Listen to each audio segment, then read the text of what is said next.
Greetings and welcome to the Department of Texas Veterans of Foreign Wars Mentoring Program. My name is Dan West and I currently have the honor of serving as the State Commander for the Texas Veterans of Foreign Wars. And I'm Past State Commander John Spar. We're here today to introduce a brand new program to our department, a revolutionary idea that we feel will be of great assistance to our posts, districts, and our department. The Texas VFW Mentoring Program. That's right, John. We think it will help you not only in retaining members, but identifying and training the leaders of tomorrow's VFW. Every year, thousands of new members are brought into the Texas VFW, and in many cases, the person begins to feel welcome right away, and they are interested in learning more about the VFW. However, the new member is sometimes forgotten and leaves before they ever learn more about the VFW and what we do. The Texas VFW Mentoring Program is designed to address that problem. By assigning a mentor to the new member, he or she will begin to feel that they are indeed a part of the post and are valued. Not only that, the program will help the post, district, and department identify our future leaders. The Texas VFW is blessed to have thousands of past post commanders, hundreds of past district commanders, and a number of past state commanders, including 2 past commanders and chiefs, each of whom have a wealth of knowledge about the Veterans of Foreign Wars to share with our newer members. Now, not everyone is suited to serve as a mentor. The individual must be accessible, knowledgeable about all facets of the VFW, experienced, dependable, and possess good communication skills. Above all, the mentor must be committed to this program and to the future of the VFW. Being a mentor is a very important responsibility and cannot be just given to everyone. Indeed, the new member that comes seeking information on our VFW is counting on that mentor to provide it. That new member's career in our organization will depend in large part on what he or she is taught by their mentor. Past Commander Spar and I have selected a cadre of experienced members of the Department of Texas to serve as mentors.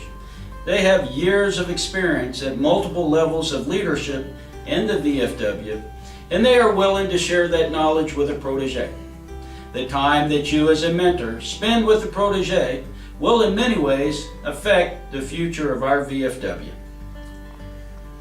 The member-level mentoring program will utilize the vast experience that you've accumulated by instructing new members in a systematic and organized way, teaching the new member about what the VFW is, what it stands for, and who we are. It will start at the ground level and build a foundation of knowledge about our organization that will familiarize the new member and begin to prepare him or her for leadership.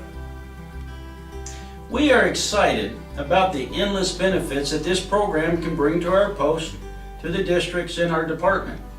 But the key to its success lies with you, the mentors, who have stepped forward to guide our new members. So let's get started. Today, we will go through the mentoring guide and cover the different sessions. Please follow along with us and make any notes you wish in your guide. It's yours to keep and use. Now, this guide is not written in stone. If there's something you feel needs to be added or expanded, please let us know.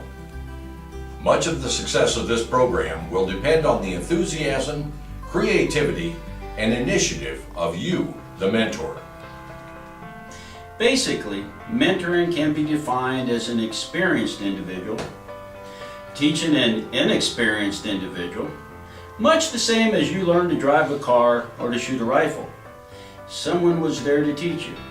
It may have been a parent, a friend, or a business associate. In our case, it very well may have been a drill instructor. But what that person taught you has stuck with you ever since. We have developed an organized lesson schedule for the mentor and protege. Now, this plan focuses on teaching the new member the basics of our organization from the ground up. It's intended to build a strong foundation of knowledge about the VFW for the new member. The program is designed for the mentor and the protege to meet twice a month. In most cases, each session will last 1 or 2 hours. Meetings may be held at the post as long as it's quiet and away from interruptions. With only a few exceptions, no special equipment is needed. Once the protege is selected, the mentor should do everything possible to make the new member comfortable and feel welcome. At post meetings, the mentor should make a special effort to introduce the protege to other members and let everyone get to know him or her. Also, the mentor should always be available to answer any questions from the protege. Another way to make the new member feel that they belong is to include them in various post, district, and department functions. The mentor should make sure that the protege is made aware of all post functions and is cordially invited to attend them. If it is a casual event, like a picnic or outing of some sort, encourage the protege to bring his or her family if appropriate. Again, we want the new member to feel like they are a valued part of the post. Now, the initial meeting between the mentor and the protege is very important. Here's where the ground rules are laid for the rest of the program. The mentor and protege should lay out the schedule at this meeting, find out what location, days, and times are best for the protege, and then set the schedule for the rest of the year. It's suggested that you try to have at least 2 sessions a month. If a scheduled meeting needs to be rescheduled, you should both agree to contact the other immediately to reschedule it. Make sure that you exchange contact information at this time. Once the initial meeting is held and the schedule is agreed upon, you will actually begin the mentoring process. Commander Spar and I have developed a suggested format for the sessions. I want to emphasize that this is only a suggested schedule of session. It will be up to the mentor, you, to determine what areas need more time or possibly more than one session to adequately educate the protege. As stated, this is a suggested format. Much of the success of this program is going to depend on the abilities, initiative, and innovativeness of the mentor. You're encouraged to let us know of any changes you feel would be beneficial or enhance the program. Don't be afraid to modify the lessons if you would feel it would improve the process. Dan and I both have thick skins. All right, Session 1 begins the formal education of the protege. We felt that the best place to start was at the post level, since that's where the majority of time will be spent by the protege. As the mentor, you should arrange to have the post commander at the meeting to welcome the new member and get to know him or her. It will also enable the post commander to become familiar with the protege.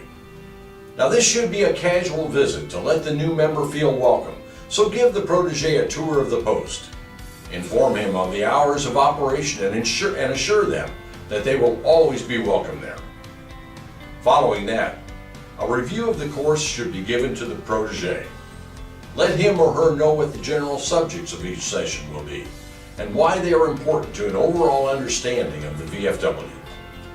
At the close of this session and every session, the location, date, and time of the next meeting should be confirmed. In Session 2 and in every session, begin by answering any questions the protege may have. If there is an area from the previous lesson that needs to be covered in greater detail, now is the time to do it. Session 2 will begin to describe our organization, the Veterans of Foreign Wars of the United States of America. One of the best ways to understand the present is to take a look at the past. If the required equipment is available, the video, History of the VFW, should be shown. The CD is available from headquarters for a nominal charge, and it is also on the Texas VFW website under the History tab, along with articles about the history of the VFW. This video is an excellent introduction to the VFW and will instill pride in the protege. Following the video, a brief review of the purpose of the VFW as well as its missions and goals can be covered. Now would also be a good time to cover the qualifications for membership and the different levels of membership.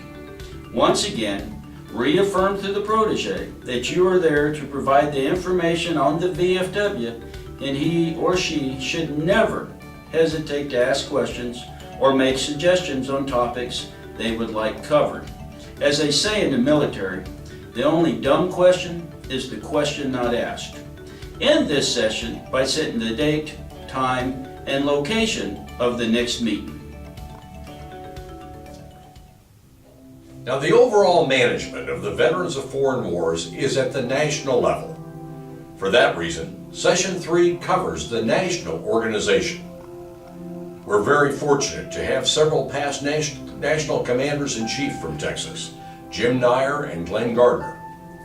For this session, we are proud to be able to present past Commander-in-Chief Jim Nyer, who led the Veterans of Foreign Wars in 1996-1997, and past Commander-in-Chief Glenn Gardner, who led the Veterans of Foreign Wars in 2008-2009, to talk a little bit about the national organization. Thank you, John. This great elite veterans organization was founded in 1899 after the Spanish-American War and the Philippine Resurrection. It was founded so that veterans could care for veterans.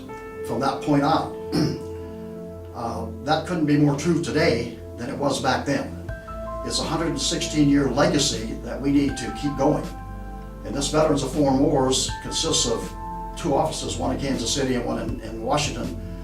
And we need to keep those offices staffed and working full-time, all the time, to help veterans and their families. Thank you, John. Like the organization on the post and district level, there is a chain of command in the national organization.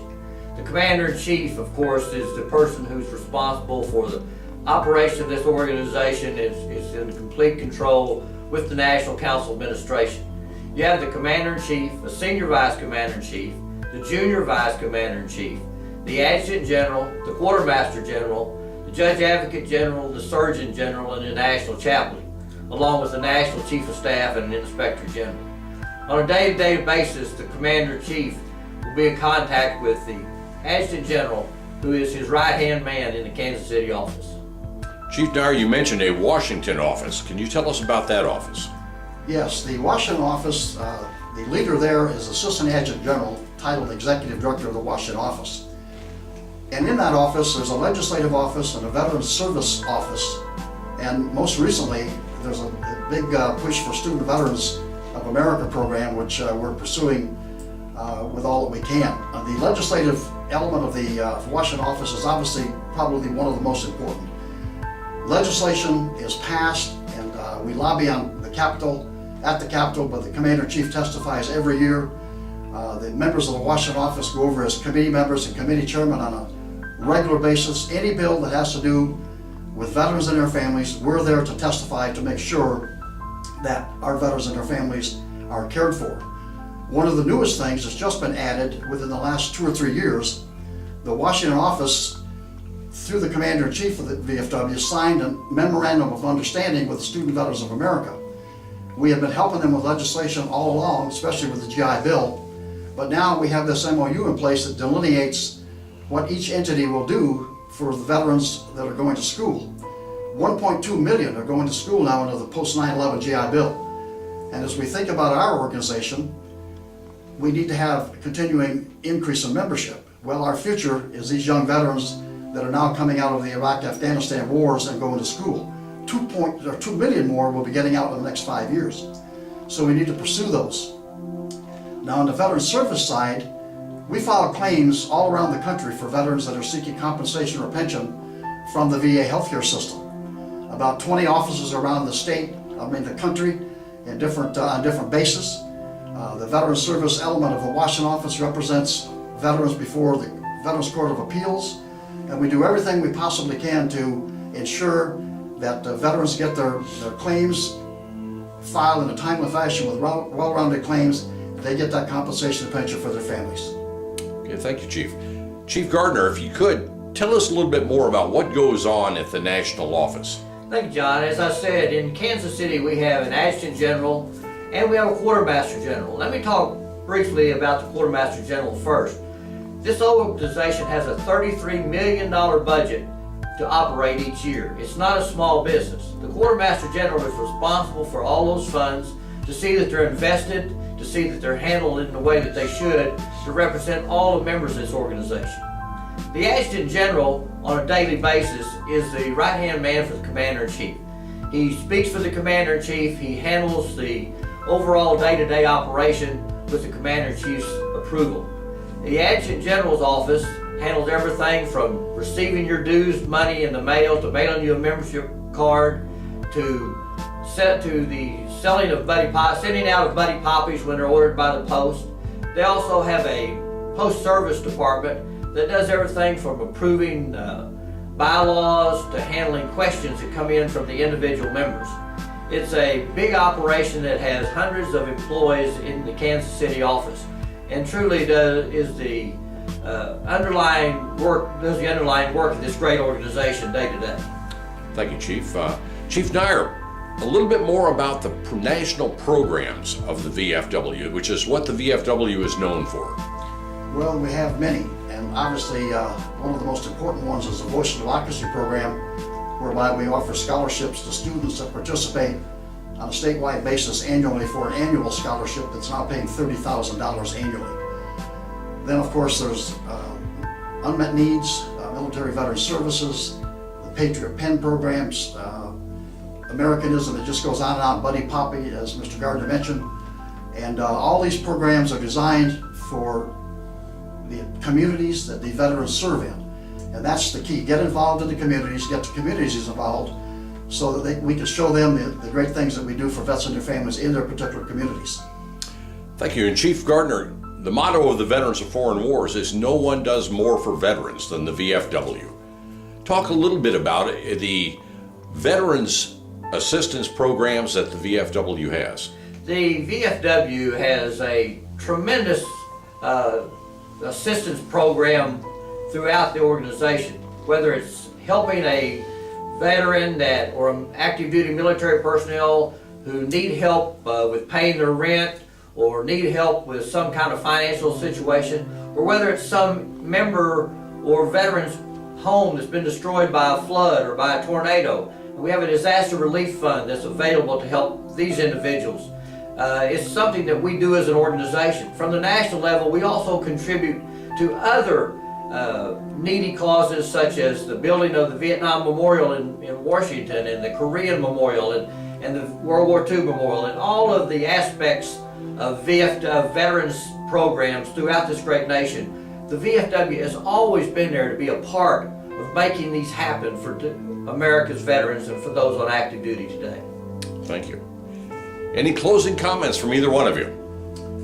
Yes, John, I'd like to say that we've talked a lot about the VFW in a very short period of time, but I think that we must always remember that we have a partner in this endeavor to help vets and their families, and that partner is our auxiliary to the Veterans of Foreign Wars. We have a declining membership in our VFW. The auxiliary now has an opportunity to increase their membership, and hopefully the VFW would increase ours, because when we go before Congress, we don't want to hear from the senators or representatives that we're a dying breed. We don't have to be. We can enhance our membership endeavors and get this membership back where it should be. When I was Commander-in-Chief, it was 2.1 million. Now it's 1.4. So you can see the job that we have before us. Thank you, John. Appreciate the opportunity to be here this morning. And I too agree with Past Commander-in-Chief Nyer that one of the most important parts of this organization is the auxiliary. For over 114 years, they stood beside us as we've gone forward. At the last national convention, I think we made a change to our national bylaws, which will prove to be the greatest change ever made.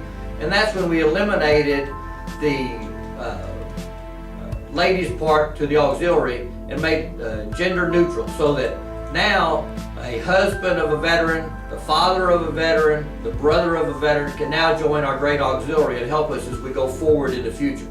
And I think it's very important that as you look through these programs on the mentoring, that you understand all of the programs of the VFW, and if you have any questions or concerns, be sure to address them to the individual that can answer your questions.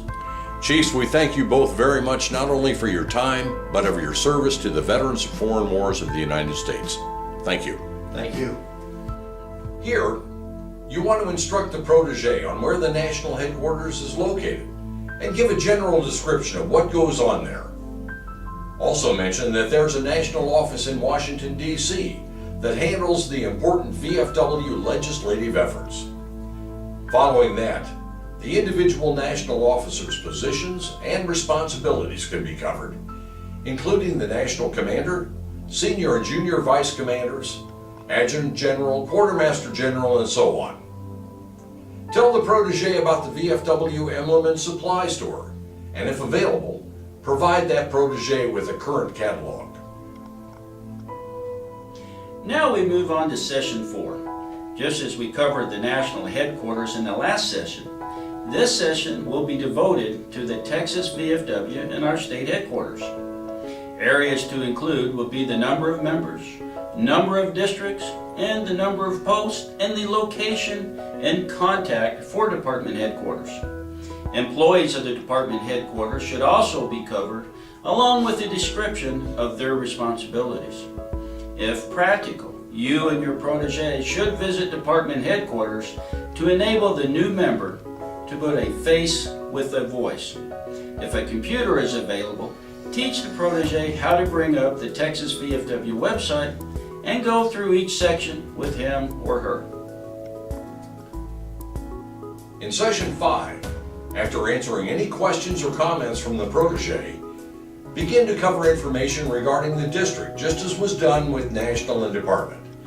Topics to include can be the location of the posts in the district, the date and location of any upcoming district functions, including district meetings, and any other pertinent information about the district. If the district commander is available, arrange to have him or her stop by and introduce the protege.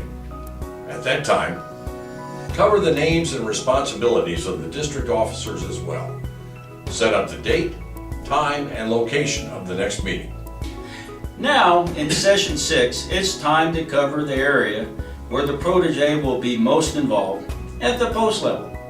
In addition to going over all of the post officers' names and responsibilities, you should also cover those things which are unique to the post.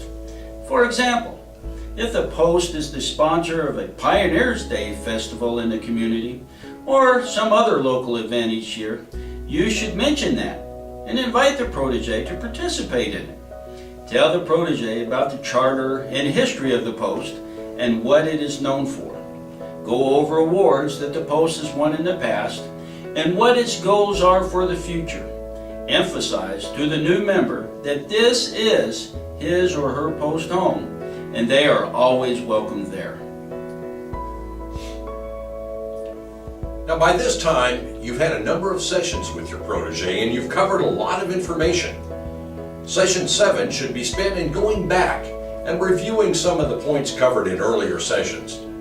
It's also an excellent time to ask that protege for feedback on the program. As in every session, the protege should be given the opportunity to give comments and suggestions to make the program better, and those should be taken with importance. The mentoring program is a two-way communication between both parties, so use this session to also preview the next few sessions and include anything the protege wishes to cover. In session 8, you should begin by answering any questions the protege may have about previous subjects. In this session, we will begin to cover the bylaws, manual of procedure, and ritual of the VFW. Make sure you have a current copy of each. While it would take far too long to cover every bylaw in detail, attention should be given to those sections which have a significant impact on the post or district.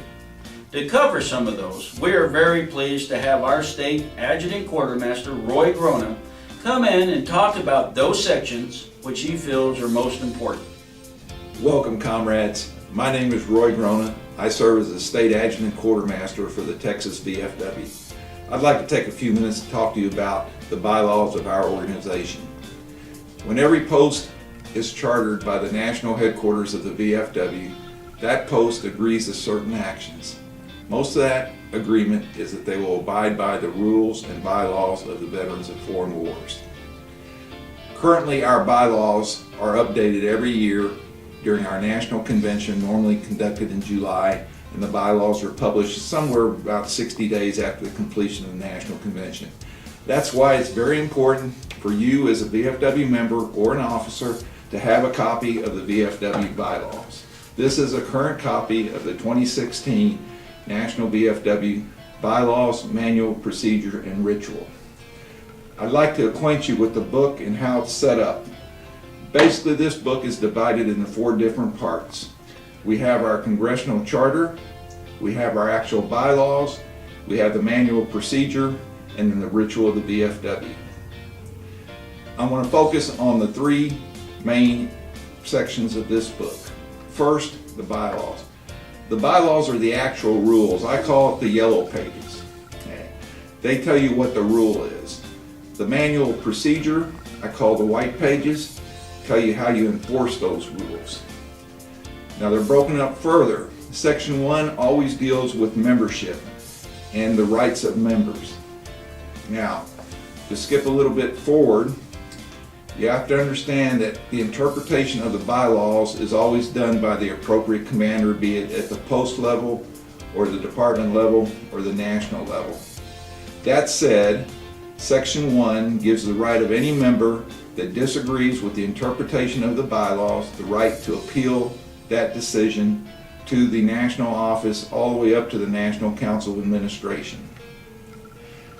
When you get into the manual procedures, it actually gives you the hands-on on how to do this. How do you appeal? How do you write it? What has to be in the appeal?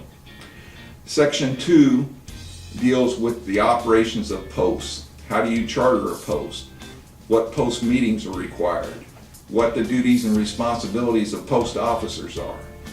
Section 3 deals with the setup of districts and basically follows the same guide as Section 2. Section 4 deals with county councils. In Texas, we do not have any county councils, so that section does not apply to the Texas VFW. Section 5 deals with the department headquarters and the duties and responsibilities of department officers. Section 6 deals with the national office. Section 7 deals with control of units. In other words, what are the responsibilities of our units, our VFWs, and their actions as a VFW post. Section 9 deals with disciplinary actions. How do we handle members that have broken our rules?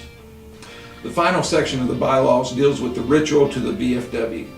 I understand that many of our members feel that the ritual is outdated. After all, it is 115 years old.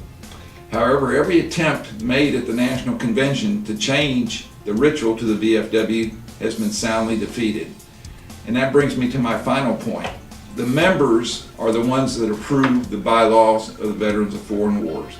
The members decide how we want our posts, our districts, our departments, and our national office to operate. If you feel that in some way that these bylaws are not meeting the goals of the organization, then every member has the right to propose a change to the national bylaws. Now, besides the national bylaws, we also have to keep in mind that posts have to operate under the department bylaws. And the same thing applies to department or post bylaws. Any member can request a change to the bylaws. Once it's approved by the majority of the membership on a 2/3 majority vote, then the bylaw changes are enforced and printed up into the new bylaw. So if you disagree with these bylaws, and I understand a lot of people disagree with the bylaws, then you do have the right to effect change to these bylaws if approved by the membership. So if you decide that you feel the need to change a bylaw, the process is listed in the Commander's Leadership Guide. Basically, you're going to take it through the post, the district, the department, and finally to the floor of the National Convention where the business of the organization is conducted. Of course, at any time, if you have any questions on the bylaws or if you have an argument, I would suggest that you talk to your post commander, your district commander, or the state commander. Keep in mind that once the state commander makes a decision on bylaws, that's considered enforceable, subject to appeal to the national commander. If you ever have any questions on the bylaws of the organization, feel free to call the department headquarters at any time. Thank you. Thank you, Roy. As you can see, there are a lot of things to remember in the governance of our VFW. And as a future leader, their protege needs to become familiar with those areas that will affect him or her when they assume a leadership role. At the end of the session, loan the bylaws to the protege and ask him to go back and review the ones covered in this session. Make sure you set up the date, time, and location for the next meeting. For this session, Session 9, the mentor should have a current copy of the department and post bylaws and a copy of the post rules. As the previous session covered a lot of information, this session can be an interactive one where the protege is asked to locate specific parts of the bylaws, procedure, or ritual. The mentor should prepare a list of those areas, and using the VFW bylaws, the protege should be able to find them. When that is done and the protege is comfortable with working with the bylaws, cover the department and post bylaws and rules, and answer any questions the protege may have. At this time, it gives me a great deal of pleasure to introduce Edward Torres, who serves as the State Junior Vice Commander for the Texas Veterans of Foreign Wars, and he will talk to us about the status sheets that the department uses. Thank you, Commander. One of the best ways to become familiar with the administrative workings and the requirements of the VFW is by reviewing your status sheet. For this session, make sure you have 2 copies of the current status sheet. Explain the purpose of the status sheet and its importance to the post commanders and officers. Then advise your protege how to find the status sheet on the Texas VFW website. Now begin a column-to-column review of the status sheet and explain what each column represents. For Session 11, arrange to have the president of the auxiliary attend. Also invite the spouse of the protege as well. Now during this session, ask the auxiliary president to explain the history, membership eligibility, and purpose of the auxiliary. If appropriate, the president may wish to invite the protege's spouse to join the auxiliary. At all times, both the president and the mentor should stress cooperation between the 2 units.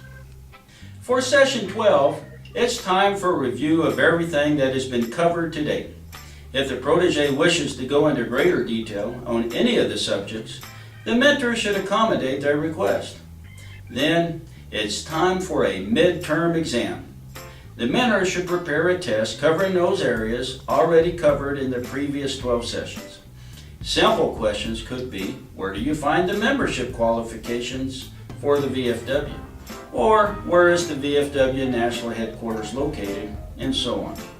The purpose of the exam is not to penalize or even grade the protege, but to see if he or she has grasped the information presented. This will allow the mentor to adjust his or her teaching techniques if necessary.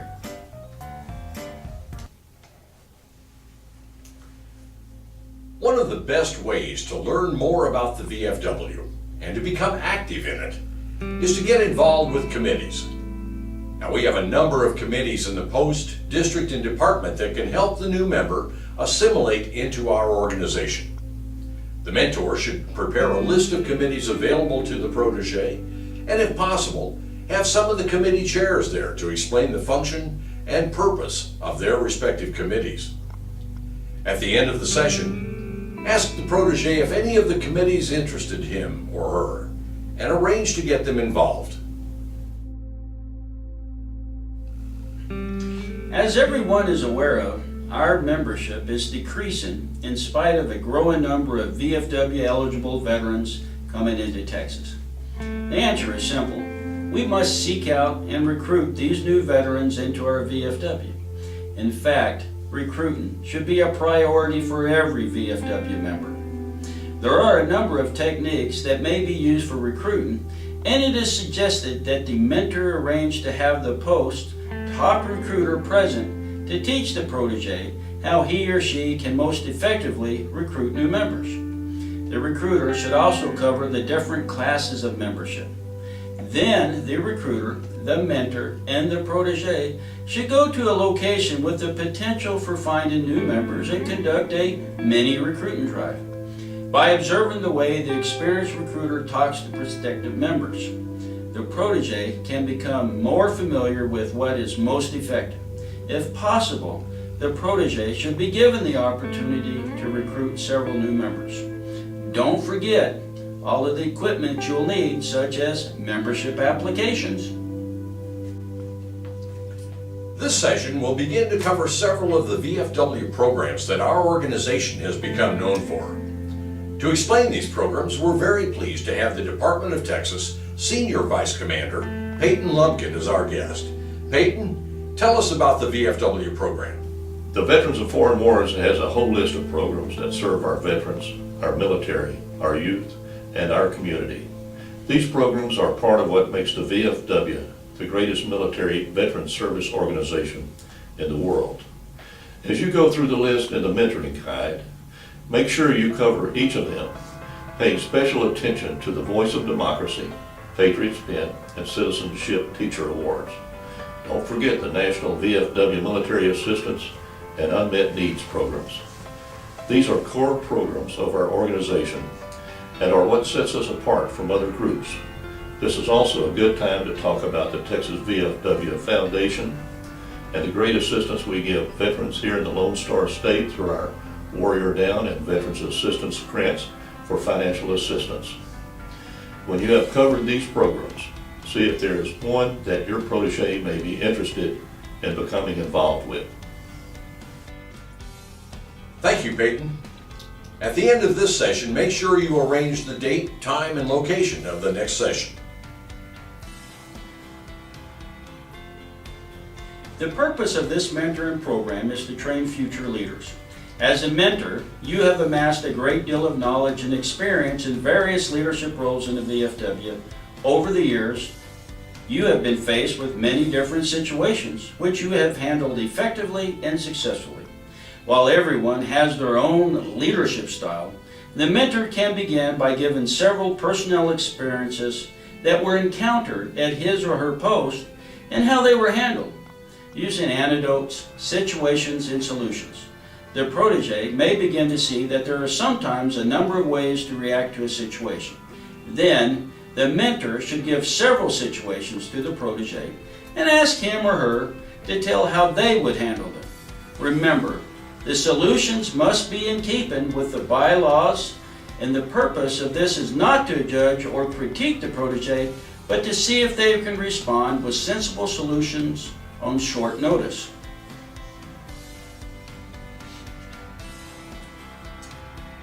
This session, our 17th, will need to be scheduled for the Officer Training Seminar. As such, it should be inserted at the appropriate time. Now, while at OTS, the protege and the mentor should attend a number of the sessions together and then discuss them after the session ends. OTS is an excellent opportunity for the protege to meet other members and, more importantly, to network with them. Attendance at the state convention is another excellent learning tool for the protege, not only for the actual attendance, but for the networking opportunities. If at all possible, both the mentor and the protege should attend as much of the convention as possible. The mentor can introduce the protege to key officers and members in the department and make him or her feel welcome. As with the OTS session, this session should be scheduled to meet the dates of the convention. As we near the end of the suggested program, this 19th session is for the mentor to cover any other areas that he or she feels are important for the protege to learn. As was stated at the beginning, it's impossible to cover all areas of the VFW, and this session will give the mentor the chance to expand the program to go over areas that he feels are important. If there are areas that the mentor or the protege feel should be incorporated into the program, headquarters should be notified so that those changes can be made. This session will be one of a review of everything covered in the program. If there are areas that the protege wants to have covered in more detail, now is the time.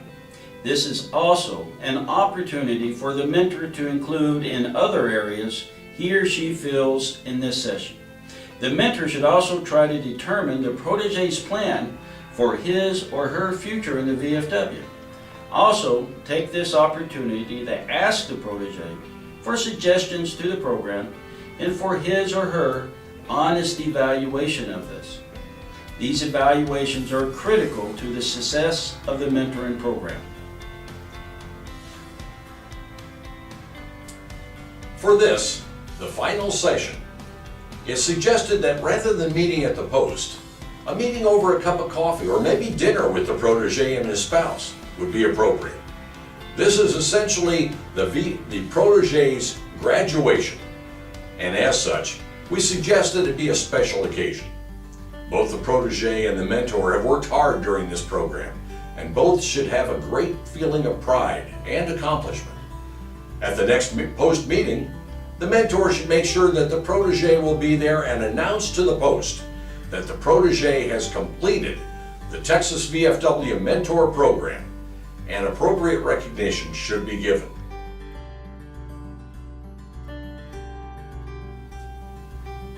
This completes the formal mentoring program. It has, hopefully, been a productive and meaningful experience for both the mentor and the protege. As a mentor, you have contributed greatly to a bright future for the VFW. By being a part of the training and education of a future leader, you have given him or her the necessary tools to advance through the ranks at the post, district, and department level. For both of you, hopefully, a new friend and comrade has been found. Now, as we said before, this program is not written in stone. In fact, during the production of this video, Dan and I made numerous changes to the program, and more changes will follow as time goes on. For that reason, again, we urge that you let us know of anything you feel would enhance this program. As a leader in our department, your suggestions will be taken with great weight and importance. Even though your protege has completed the program, that doesn't mean the learning days are over. Continue to work with your protege and monitor his or her progress in the VFW. Make sure he or she knows that you are always available and will do everything possible to help them move through the ranks. Dan and I would both like to express our deepest thanks to you and every mentor for not only participating in this program, but for your strong desire to see our VFW produce strong and competent leaders in the future. Now, go out, select another protege, and let's teach another leader of tomorrow's VFW what he or she needs to become a part of the greatest military veterans organization in the world, the Veterans of Foreign Wars of the United States. Thank you, and have a great day. Thank you.